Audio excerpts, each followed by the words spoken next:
श्रीरंगवीर रघुपुंगव वेदमौली गुरुवीडतीन्द्र करुणा परिणामबोधं शेषाचले सुचिरबोरित छात्रवृन्दं शेषाद्रिनाथ गुरुवर्यमहं प्रपद्ये। यस्य वाग्वृद्धिपर्यन्ता इति राजसरस्वती तस्मै वेदान्तगुरवे भूयो भूयो नमो नमः। विशुद्धविज्ञानगणस्वरूपं विज्ञानविश्राणबद्धदीहीक्षं दयानिधिं देहभृतां शरण्यं देवं हयग्रीवमहं प्रपद्ये। எல்லாருக்கும் அடியனுடைய பிரணாமங்கள். வேதாந்த தீபத்தில் ஜென்மாத்தியதிகரணம் பார்த்துட்டு இருக்கோம். ஜென்மாத்தியஸ்ய யதஹா அப்படின்னு சூத்திரம். யதோவா இமானி பூதானி ஜாயந்தே ஏன ஜாத்தானி ஜீவந்தி யத் பிரயந்தி அபிசம்விஷந்தி அப்படின்னு விஷய வாக்கியம். தத் பிரம்ம.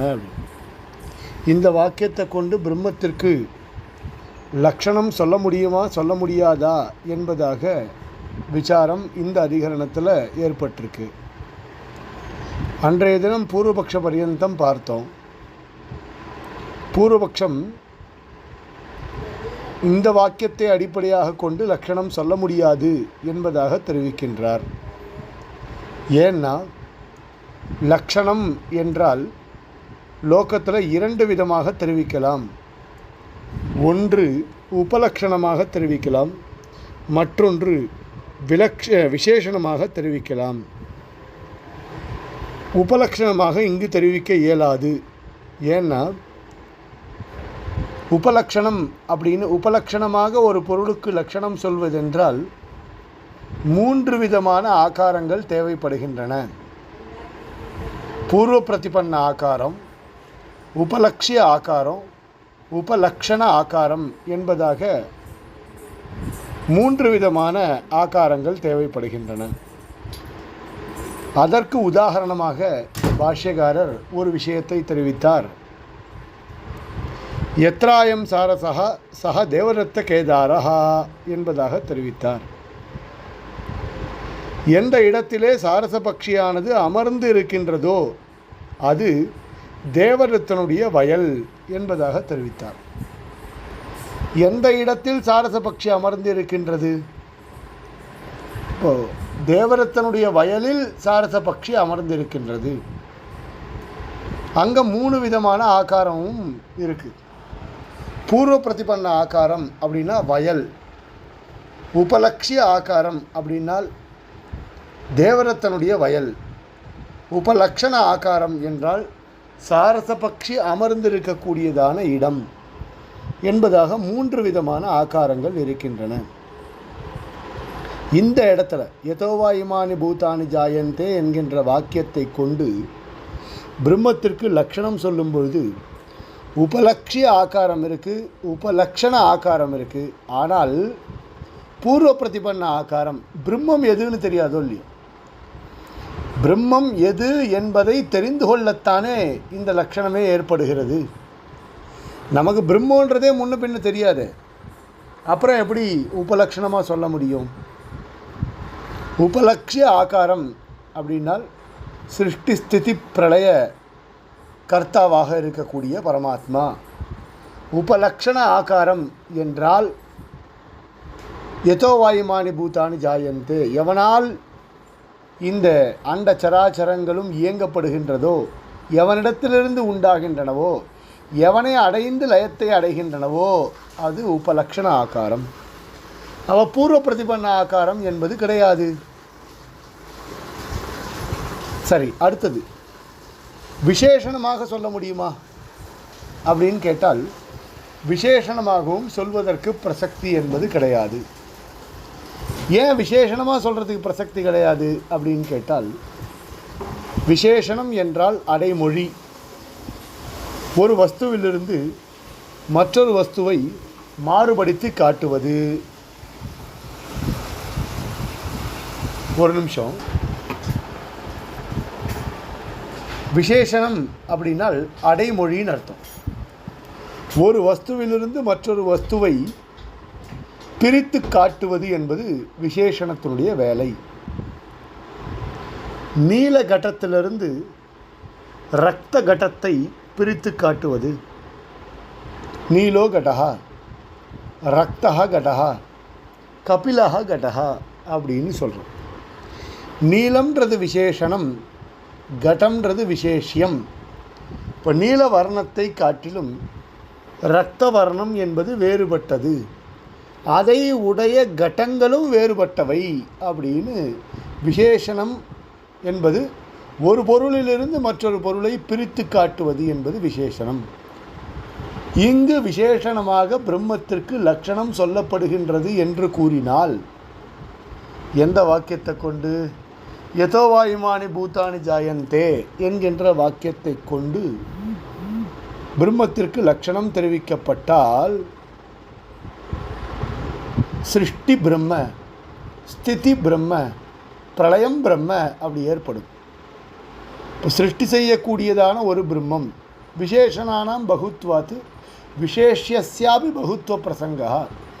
விசேஷணங்கள் நிறைய படிக்கப்பட்டிருக்கின்றபடியினாலே விசேஷமான பிரம்மமும் அனந்தமாக ஆக வேண்டி வரும். நானா பிரம்மங்கள் அப்படின்னு சொல்ல வேண்டி வரும். அப்போது விசேஷணம் சிருஷ்டி ஸ்திதி பிரளயம் விசேஷம் பிரம்ம, மூன்று விதமான விசேஷணங்களுக்கு, வெவ்வேறு விதமான விசேஷணங்களுக்கு விசேஷமானது ஒன்றாக இருக்க முடியாது. ஆகையினால விசேஷனானாம் வியாவர்த்தகத்வேன, விசேஷணம் என்றாலே ஒரு பொருளிலிருந்து மற்றொரு பொருளை வேறுபடுத்தி காட்டுவது என்கின்ற அர்த்தத்தின் அடிப்படையில் விசேஷண பாகுல்யே, விசேஷணங்கள் நிறைய இருக்கின்றபடியினால் சிருஷ்டி ஸ்திதி பிரளயம் என்று மூன்று விசேஷணங்களானது இங்கே படிக்கப்பட்டிருக்கின்றபடியினால் பிரம்ம பகுத்துவ பிரசக்தே விசேஷமும் அதிகமாக வேண்டி வரும் அப்படின்னு சொன்னான். ராத்தாந்தஸ்து சித்தாந்தமானது சொல்லப்படுகிறது. நான் ஏற்கனவே சொன்ன இந்த விஷயத்தை திங்கக்கிழமை அன்னைக்கு வேதாந்த தீபம் கிளாஸ் கிடையாதுன்னு, செவ்வாய்க்கிழமையிலேருந்து வெள்ளிக்கிழமை வரைக்கும் இருக்கும் அப்படின்ற சொன்னேன். பிரதமையாக இருந்தால் கூட இந்த கிளாஸ் இருக்கும். இந்த கிளாஸ் பிரதமையாக இருந்தால் கூட இருக்கும். அதனால் நாளைக்கு பிரதமை அப்படின்னா நாளைக்கும் உண்டு, கண்டிப்பாக உண்டு. இந்த கிளாஸ் இல்லாமல் இருக்கவே இருக்காது. நான் ஊரில் இல்லைன்னா முன்கூட்டியே அந்த விஷயத்தை விஞ்ஞாபிச்சுடுவேன். அதனால் ஊரில் ஏதாவது ஒரு நாள் 2 நாள் ஊரில் இல்லைன்னா கண்டிப்பாக கிளாஸ் இருக்காது. மற்ற நாட்கள் எல்லா நாளுமே இந்த கிளாஸ் கண்டிப்பாக இருக்கும். அதில் எந்த விதமான சந்தேகமே வேண்டாம். இல்லை அப்படின்னா நான் மெசேஜ் போடுவேன். அப்படி நான் மெசேஜெலாம் எதுவும் போடலை அப்படின்னா கண்டிப்பாக இந்த கிளாஸ் இருக்கும். இந்த கிளாஸை பொறுத்த மட்டிலும் லீவுன்றதே கிடையாது. வீக் டேஸில் மண்டே டு ஃப்ரைடே கண்டிப்பாக இருக்கும். நேற்றைய தினம் திருப்பதி போயிட்டு வந்தோம், அதனால் அந்த கிளாஸ் இல்லை. இது வேதாந்த தீபம்ன்றது நேற்றைய தினம் இல்லை. அதனால் யாரும் குழப்பமடைய வேண்டாம். இந்த கிளாஸ் கண்டிப்பாக உண்டு. Monday to Friday, Saturday Sunday Sri Bhashyam, Monday to Friday இந்த கிளாஸ் கண்டிப்பாக இருக்கும். வேதாந்த தீபம், வேதாந்த சாரம். ராத்தாந்தஸ்து சித்தாந்தமானது இந்த இடத்துல சொல்லப்படுகிறது. முதல்ல 2 பூர்வபக்ஷங்கள். ஒன்று, உபலக்ஷணமாக லக்ஷணம் சொல்ல முடியாது. மற்றொன்று, விசேஷணமாக லக்ஷணம் சொல்ல முடியாது. இந்த வாக்கியத்தை அடிப்படையாக கொண்டு அப்படின்னு அவர் சொன்னார். உடனே சித்தாந்தி பாஷ்யக்காரர் சொல்கிறார், முதல்ல விசேஷணமாக லக்ஷணம் சொல்ல முடியும் என்பதை நிரூபிக்கிறார். விசேஷணமாக லக்ஷணம் சொல்ல முடியும். எப்படி சொல்ல முடியும்? லோக திருஷ்டாந்தத்தை காண்பித்து சொல்கிறார் இந்த இடத்துல. லோக திருஷ்டாந்தம் என்ன? தேவதத்தா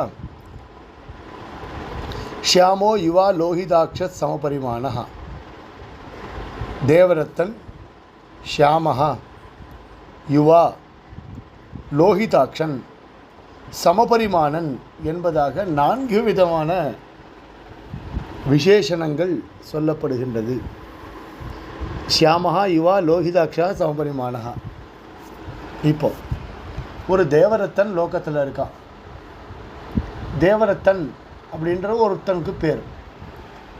அவன் ஷியாமமாக இருக்கான், அதாவது ஒரு கருப்பாக இருக்கான். அதே மாதிரி யுவாவாக இருக்கான், நல்ல வாலிப பருவத்தில் இருக்கான்.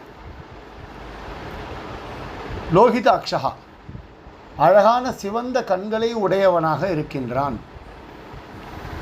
சமபரிமானஹா, ஆஜானுபாகுவாக தலையிலிருந்து கால் வரை நன்றாக ஒரே அளவில் உடையதான உடற்கட்டமைப்பை கொண்டவனாக இருக்கிறான். இப்போ 4 விசேஷணங்கள். எது? கருப்பாக இருக்கான், யுவாவாக இருக்கான், லோகிதாட்சனாக இருக்கான், சமபரிமாணனாக இருக்கான். 4 வெவ்வேறு விதமான உபலக்ஷணங்களை கொண்டு, 4 வெவ்வேறு விதமான விசேஷணங்களை கொண்டு விசேஷன் தேவரத்தன் ஒருவன் தானே. லோகத்தில் அப்படி திருஷ்டாந்தம் சொல்கிறோமா இல்லையா? இப்போ ஸ்ரீகாந்தன் விசிஷ்டாத்வைத்தியான ஸ்ரீகாந்தன். அஹோபிலமட்டிய பாடசாலையில் ஒர்க் பண்ணுற ஸ்ரீகாந்தன். பரகால மடத்தோட சிஷ்யன் ஸ்ரீகாந்தன். மதுராந்தகத்தில் இருக்கக்கூடியவன் ஸ்ரீகாந்தன். காஞ்சிபுரத்தில் பூர்வ கிரகம், அதாவது ஸ்வகிரகம் காஞ்சிபுரம் அப்படின்ற ஒரு விசேஷனம். மங்களம்ன்ற பரம்பரையோட ஸ்ரீகாந்தன். இப்படி இத்தனை விசேஷனம் சொல்கிறோமா இல்லையா? இப்போ இது எல்லா விசேஷணங்களும் எங்கே பரியவசிக்கிறது? பரியவசிக்கிறது அப்படின்னா முடிவடைகிறதுன்னு அர்த்தம். விசேஷணங்கள் அநேகங்கள் இருக்கா இல்லையா? அநேக விசேஷங்கள். விசேஷம் ஒன்று தானே லோகத்தில். அப்படி நம்ம பார்க்கிறோமே. ஏகஸ்மின் அவிருத்தானாம் விசேஷணானாம் அநேகத்வேபி. பரஸ்பர விரோதம் இல்லாமல் ஒரு பொருளுக்கு பல விசேஷணங்கள் இருக்கிறதுல என்ன தப்பு இருக்குது? பரஸ்பரம் விரோதம் இருந்தால்தானே இந்த தப்புலாம். பரஸ்பரம் விரோதம் இல்லாமல் பல பொருட்கள் இருந்தால் ஒரு தப்பும் இல்லை. பல விசேஷணங்கள், ஒரு பொருளுக்கு பல விசேஷணங்கள் இருந்தால் என்ன தப்பு இருக்குது? எதிர்மறையாக ஒன்றுக்கு ஒன்று முரணாக இருந்தால் அது தப்பு. ஸ்ரீகாந்தா நல்லவன், ஸ்ரீகாந்தா கெட்டவன். நல்லவன் ஸ்ரீகாந்த், கெட்டவன் ஸ்ரீகாந்த் அப்படின்னா ஓரிடத்தில் இருக்க முடியாது. அதை கூட கால விசேஷத்தினால சொல்ல முடியும். உதாரணத்துக்கு சொல்கிறேன். பரஸ்பரம் எதிர்மறையாக இருக்கக்கூடியதான 2 விசேஷணங்களானது ஓரிடத்திலே பொருந்தாது. 2, 3, 4 இந்த மாதிரி ஏதோ ஒன்று பரஸ்பரம் விரோதமாக இருந்தால் அது பொருந்தாது. இப்போ ஏகஸ்மின் அவிருத்தானாம், விரோதம் இல்லாமல் இருக்கக்கூடிய பல விசேஷணங்கள் இருந்தால் என்ன தப்பு இருக்குது? விசேஷணானாம் அநேகத்வேபி ஷாமத்வ யுவத்வாதி விசிஷ்ட தேவரத்தவத்து. தேவரத்தன் எப்படி ஷியாமஹா லோகிதாட்சா யுவா சமபரிமானஹா அப்படி இருக்கோ, அதே மாதிரி ஜகஜன்மாதி விசிஷ்டம் பிரம்மைக்கமேவ விசேஷம் பவதி. ஜகஜன்மாதி விசிஷ்டம், இந்த ஜகத்துக்கு சிருஷ்டி, ஜென்மன்னா சிருஷ்டின்னு அர்த்தம். ஆதி சப்தத்தினால ஸ்திதி பிரளயம். சிருஷ்டி, ஸ்திதி, பிரளயம் இவைகளை விசேஷணமாக உடைய பிரம்மம் என்பது ஒன்று இருந்தால் என்ன விரோதம்? பிரம்மைக்கமேவ விசேஷம் பவதி. ஒரே பிரம்மமாக விசேஷமாக இருந்தால் என்ன கஷ்டம் இருக்குது? உபலக்ஷணத்துவே ஜென்மாதிபிகி உபலக்ஷஸ்ய. இது அதனால் விசேஷணமாக பொருந்தும் அப்படின்றத இந்த இடத்துல தெரிவித்தார். அடுத்ததாக விசேஷணமாக உபலக்ஷணமாக பொருந்தும் என்பதை நிரூபிக்கிறார். இந்த விசேஷணமாகன்றதுக்கே பாஷ்யத்தில் இதுக்கு மேலே நிறைய விசாரம் இருக்குது. தேவரத்தன்றது தேவரத்தா ஷாமோ யுவா லோகிதாட்ச சமபரிமானன்றது பிரத்யக்ஷத்தினால முடிவு பண்ணக்கூடிய ஒரு விஷயம். அதே மாதிரி சிருஷ்டி ஸ்திதி பிரளயம் பிரம்மன்றது பிரத்யக்ஷத்தினாலே முடிவு பண்ணுற அப்படின்னு பூர்வபக்ஷி வேற ஒரு கேள்வி கேட்குறான். அதுக்கு தான் கால விசேஷத்தை கொண்டு முடிவு பண்ணுறோம். எப்போ சிருஷ்டி பண்ணுறாரோ அப்போ ஸ்திதி பண்ணுறதில்லை, எப்போ ஸ்திதி பண்ணுறாரோ அப்போ பிரளயம் பண்ணுறதில்லை அப்படின்னு ஒரு அபிப்பிராயத்தை சொல்லி பாஷ்யக்காரர் அங்கே சமாதானம் சொல்கிறார். இங்கே வேதாந்த தீபமாக இருக்கிறபடினால நேரடியாக சமாதானம் சொல்லிட்டு போயிட்டார். சரி, அடுத்தது உபலக்ஷணம். உபலக்ஷணத்துவே உபலக்ஷணமாக சொன்னோன்னா 3 ஆகாரங்கள் தேவை அப்படின்னு சொன்னோம். இங்கே சொல்கிறார் உபலக்ஷணத்துவே ஜென்மாதிபிகி உபலக்ஷ்யஸ்ய பிரம்மசப்தாவகத பிருகத்வாத்ய ஆகாராச்ச சந்தீதி ஜெகஜன்மாதிகாரணம் பிரம்மேதி லக்ஷணத்தः பிரதிபாதயித்தும் சக்னோதி இதி. சரி, 3 விதமான ஆகாரங்கள் தேவைன்னு சொன்னோம் உபலக்ஷணமாக சொல்வதாக இருந்தால். மறுபடியும் சொல்கிறேன், பூர்வ பிரதிபன்ன ஆகாரம், உபலக்ஷிய ஆகாரம், உபலக்ஷண ஆகாரம் என்பதாக 3 விதமான ஆகாரங்கள் தேவைப்படுகின்றது. உபலக்ஷணத்துவேன பிரம்மத்திற்கு லக்ஷணம் சொல்லணும் அப்படின்னால் அதற்காக காண்பிக்கப்பட்ட உதாகரணம் தான் எத்ர அயம் சாரசா சஹா தேவதத்த கேதாரா. எத்ர அயம் சாரசா, எங்கு இந்த சாரச பக்ஷியானது அமர்ந்திருக்கின்றதோ அப்படின்னு சொல்லும்பொழுது 3 விதமான ஆகாரங்களானது அங்கு காட்டப்பட்டது. இந்த இடத்துல 3 விதமான ஆகாரங்கள் கிடையாது. ஏன்னா பிரம்மம் என்பது நமக்கு என்ன என்பது தெரியாது. ஆகையினால உபலக்ஷணத்துவேன லக்ஷணம் சொல்ல முடியாது என்பதாக இந்த இடத்திலே தெரிவித்தார் பூர்வபக்ஷி. அதற்கு சமாதானம் உபலக்ஷணத்துவே ஜென்மாதிபிகி உபலக்ஷ்யஸ்ய பிரம்மசப்தாவகத பிருகத்வாத்யாகாரஸ்ச சந்தீதி. சுவாமி, உபலக்ஷ்ய ஆகாரம் சிருஷ்டி ஸ்திதி பிரம்ம, உபலக்ஷண ஆகாரம் யதோவா இமானி பூதானி ஜாயந்தே ஏன ஜாத்தானி ஜீவந்தி யத் பிரயந்தி அபிசம்விஷந்தி அப்படின்றது உபலக்ஷண ஆகாரம். பூர்வ பிரதிபன்ன ஆகாரம் இல்லைன்னு சொன்னார். பூர்வ பிரதிபன்ன ஆகாரம் இருக்கே. எங்கே இருக்குது? நிகண்டு முதலான கிரந்தங்களில். அதாவது கர்மகாண்டம் வாசித்த பிறகு பிரம்மகாண்டத்திலே இவன் பிரவேசிக்கின்றான். கர்மகாண்டத்திலேயே கூட நிகண்டு முதலான கிரந்தங்கள்லாம் வாசிக்கும்பொழுது சாங்க சசிரஸ்க வேதஸ்ய அங்கங்களோடு கூடின வேதத்தை அத்தியனம் செய்தவனுக்கு அப்படின்னு தான் சொல்லியிருக்கோம். அப்போ இவன் எப்படி இருந்தாலும் அங்கங்களோடு கூடின வேதத்தை அத்தியனம் செய்துவிட்டுத்தான் வேதாந்தத்திலே பிரவேசித்து இருப்பான். ஆகையினால அங்கங்களோடு கூடின வேதம் அப்படின்னு சொல்லும் பொழுது சிக்ஷா, வியாக்கரணம், சந்தகா, நிருக்தம், ஜோதிஷம், கல்பம் என்பதாக 6 அங்கங்களோடு கூடின வேதம் என்று சொல்லப்படுகின்றது. அப்போ அந்த 6 அங்கத்தில் நிருக்தம் என்பதாக ஒரு சாஸ்திரமானது சொல்லப்படுகிறது. அப்போ அந்த நிருக்த சாஸ்திரத்திலேயே கூட பிருகத்வாத்து பிரம்மணத்வாத்து தத் பிரம்ம இத்யபிதீயத்தே அப்படின்னு சொல்லப்பட்டிருக்கு.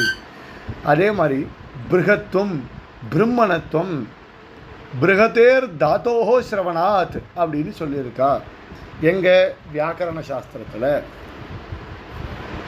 இப்போ இது மாதிரியான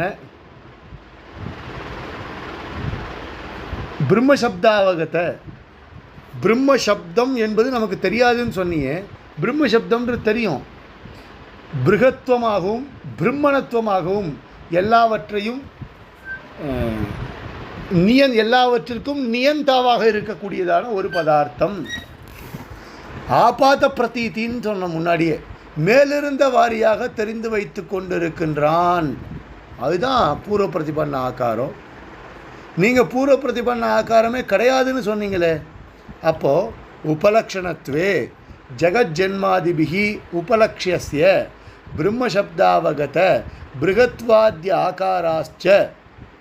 அப்போ பிரம்மசப்தத்தின் மூலமாக அறிந்து கொள்ளப்பட்டதான பிருகத்வாத்து பிரம்மணத்வாத்து தத் பிரம்ம இத்யபிதீயத்தே. பிருகத்துவம் பிரம்மணத்துவம் பிருகதேர் தாத்தோஹோ ஸ்ரவணாத் இது மாதிரியான வாக்கியங்களின் மூலமாக பூர்வ பிரதிபன்ன ஆகாரமும் இருக்குது. அப்போ நீங்கள் சொன்னீங்களோ இல்லையோ, எத்ராயம் சாரசா சக தேவரத்த கேதாரகான்ற இடத்துல பூர்வ பிரதிபன்ன ஆகாரம், உபலக்ஷிய ஆகாரம், உபலக்ஷண ஆகாரம் என்பதாக 3 விதமான ஆகாரங்களும் இருக்கின்றன அப்படின்னு சொல்லப்பட்டதோ இல்லையோ, அதே மாதிரி இந்த இடத்துலையும் பூர்வ பிரதிபன்ன ஆகாரம் பிரம்மசப்தாவகத்தை பிருகத்வாத்து பிரம்மணத்வாத் அப்படின்ற அர்த்தம். உபலக்ஷிய ஆகாரம் சிருஷ்டி ஸ்திதி பிரளயத்தினுடைய காரியகர்த்தாவாக இருக்கக்கூடியதான பிரம்மம். உபலக்ஷண ஆகாரம் யதோ வாயுமானி பூதானி ஜாயந்தே என்கின்ற வாக்கியத்தின் மூலமாக ஏற்படக்கூடியதான அர்த்தம்.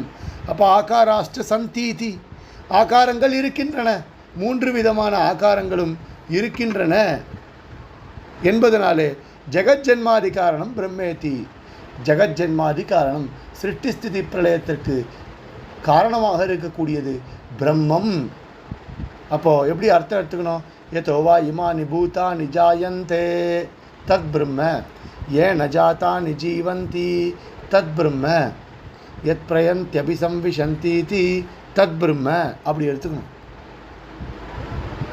அப்போ ஜெகஜன்மாதி காரணம் பிரம்மேதி லக்ஷணத்தா பிரதிபாதயித்தும் சக்னோதி. ஆகையினால இந்த யதோவாயுமானி பூதானி ஜாயந்தே என்கின்ற வாக்கியத்தை கொண்டு பிரம்மத்திற்கு லக்ஷணமாக சொல்ல முடியும். சூத்திரார்த்தா ஏற்கனவே பார்த்தோம். சூத்திரார்த்தம் ஜென்மாத்யஸ்ய யதா அப்படின்னு சூத்திரம், ஜென்மாதி அஸ்ய யதா அப்படின்னு 3 விதமான பதங்கள் இந்த சூத்திரத்தில் இருக்குது. ஜென்மாதி அப்படின்னால் சிருஷ்டி ஸ்திதி பிரளயம்னு அர்த்தம். ஜென்ம சப்தத்துக்கு சிருஷ்டின்னு அர்த்தம். ஆதி சப்தத்தினால ஸ்திதி பிரளயம் இவைகளையும் எடுத்துக்கொள்ளணும். சிருஷ்டி ஸ்திதி பிரளயம். அஸ்ய அப்படின்னா இதம் சப்தத்தினுடைய ஷஷ்டி ஏகவச்சனம். இதம் சப்தம் சதேவ சௌமிய இதமக்ர ஆசீத் அப்படின்ற சுத்தி ஆத்மாவா இதமக்ரே ஆசீத், இதம் வா அக்ரே நைவ கிஞ்சன ஆசீத், இந்த மாதிரியான சுத்தி வாக்கியங்களில் இதம் அப்படின்றது பரிதிருஷ்யமானம் சேத்தனாத்மகம் ஜெகத்து அப்படின்னு அர்த்தம். கண்ணாலே பார்க்கப்படக்கூடியதான சேத்தன பதார்த்தங்கள் அச்சேதன பதார்த்தங்கள் இவைகளை கொண்டதான ஜெகத்து என்பதாக பொருள். அந்த இதம் சப்தத்தினுடைய ஷஷ்டி ஏகவச்சனம் அஸ்ய அப்படின்னு ஒரு பிரயோகம். அந்த அஸ்ய இந்த ஜெகத்திற்கு அப்படின்னு அர்த்தம். அஸ்ய அப்படின்ற பதத்திற்கு இந்த ஜெகத்திற்கு பரிதிருஷ்யமானஸ்ய சேத்தனாத்மகஸ்ய ஜெகதா அப்படின்னு அர்த்தம். அந்த ஜெகத் எப்படி இருக்குது? விவித விசித்திர போக்திரு போக்யபூர்ணஸ்ய ஜெகதா யதா ஜென்மாதி.